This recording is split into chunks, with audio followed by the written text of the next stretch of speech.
Hi. So I've been having a lot of fun with Pokemon Go, getting out of my house, exploring my neighborhood, meeting new people, etc. But all I really care about is catching all the Pokemon. And what I've been doing to play optimally is I live near a Pokestop, so I just put lure modules up and I hope that the Pokemon I want will come to me. And I started wondering, if I just sit here grinding, how long is it going to take me to catch all the Pokemon? Now, I'm not here to complain about the current state of the game. I know that features like accurate Poke Radar and in-person trading are on the way and will help you find exactly the Pokemon you want.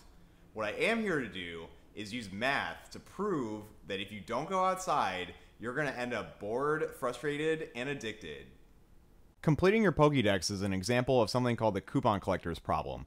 A simple example, say there's a box of cereal that contains a toy inside. There's some number of toys, each with an equal chance of appearing in a given box.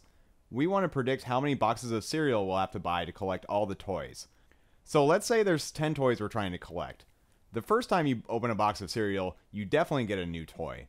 The second box you open, there's a 90% chance you'll get a new toy. But by the time you have 9 toys, you'll probably have to open up to 10 boxes of cereal before you find the last toy. So you might get extremely lucky and buy only 10 boxes and have all 10 toys. But the chance of that happening is 1 in 10 billion. About half the time you'll be opening 30 boxes of cereal, but it may very well take you 50 boxes of cereal to complete your set. The problem gets more complicated if the items you're collecting don't have an equal chance of appearing. For example, the Monopoly game at McDonald's. The way that works is you're trying to collect 2 or 3 properties, but one of the coupons is very rare. It's just a lottery and you need to buy millions of Happy Meals to have any chance of winning a big prize. To model Pokemon Go in terms of the coupon collector's problem, the first thing I needed was a list of the probabilities that each Pokemon would appear. I found a website where some players started recording all of their random encounters, taking a statistical survey, if you will. This information is from the beta, but it's still in the ballpark of what's happening today. For our model of Pokemon Go, let's make the following huge assumptions.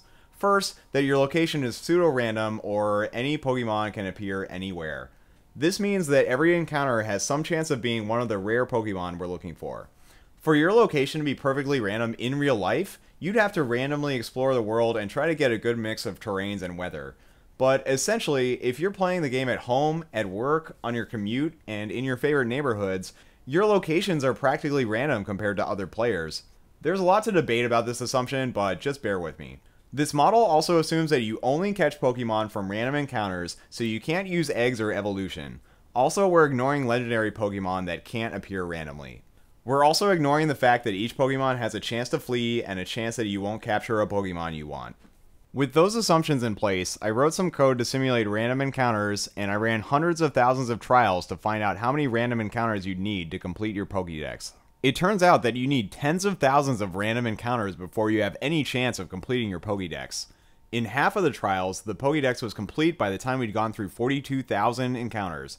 The average number of encounters was 48,000, and the unluckiest 5% of trials went through 102,000 encounters and still hadn't completed their set.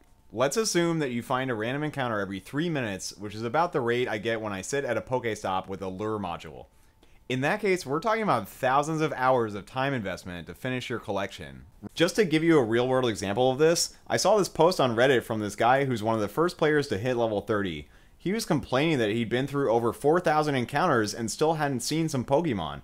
Well, that's just how the math works. If you've only been through 4,000 encounters, then you've probably only seen 120 to 130 Pokemon total. 4,000 encounters just isn't that many in this game. That sounds pretty bad, but that's not really how Pokemon Go works, right? Let's try another experiment. In the game, instead of searching for rare Pokemon like Charizard, you'll probably want to farm for Charmanders until you have enough candy to evolve one. Let's imagine a simplified version of Pokemon Go where only the lowest evolution of each Pokemon family can spawn. So you have 74 Pokemon and you need to evolve them into their second or third forms to complete your Pokédex.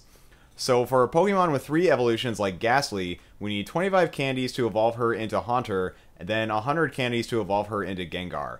So overall we need 32 Ghastlys to get 1 Haunter. The worst Pokemon here is Gyarados. You need 400 Magikarp candies to evolve this guy. So practically speaking, to get a Gyarados in real life, you'll probably want to find a spot to grind for Magikarps.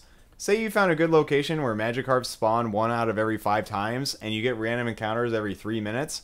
You're probably going to have to farm for 20 to 30 hours to get all the Magikarps you need. Running through this model, I found that you'll need an average of 25,000 encounters to complete your Pokédex.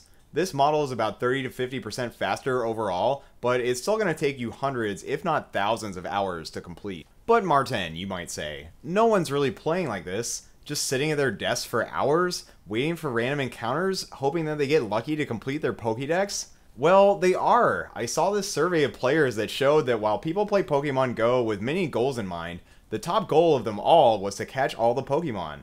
And people figured out that sitting on lure modules in populated areas is the best way to find rare Pokemon.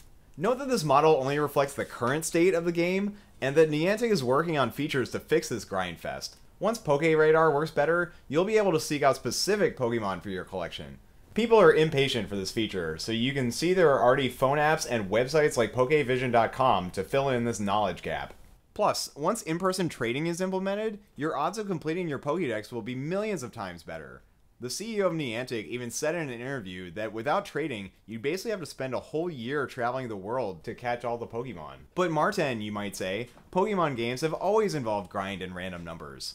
It's true, but as the generations have gone on, they've been gradually removing the grindy aspects of the game. By the 6th gen, grinding random encounters is super easy because of the PokeRadar feature.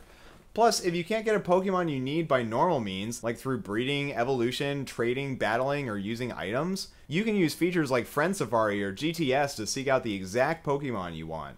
In Sun and Moon, they're even going to remove grinding for IVs, which is a huge time sink if you're trying to battle competitively. Not to mention that there's such a huge variety of activities in the Game Boy games that you can just switch tasks when you get bored of egg hatching. It's frustrating and actually kind of dangerous that they released the game without these features. I mean, I just know that people are going to grind for hundreds of hours to get the Pokemon they want. Like, I haven't even mentioned Skinner boxes yet. Like, this stuff is purely psychologically addictive. And everyone's playing this game, so your grinding is being socially reinforced. I mean, don't you want to be the first person in your friends group to complete your Pokédex? Well, I'm here to tell you that you don't. What you want to do is you want to wait until these features are implemented so that completing your Pokédex is actually fun. So just wait, and trust me, you'll thank me later. Thanks for watching. If you care as much about the math behind Pokemon games as I do, be sure to check out my GitHub page. Otherwise, if you're just playing Pokemon Go, just make sure you're having fun out there. Alright, peace.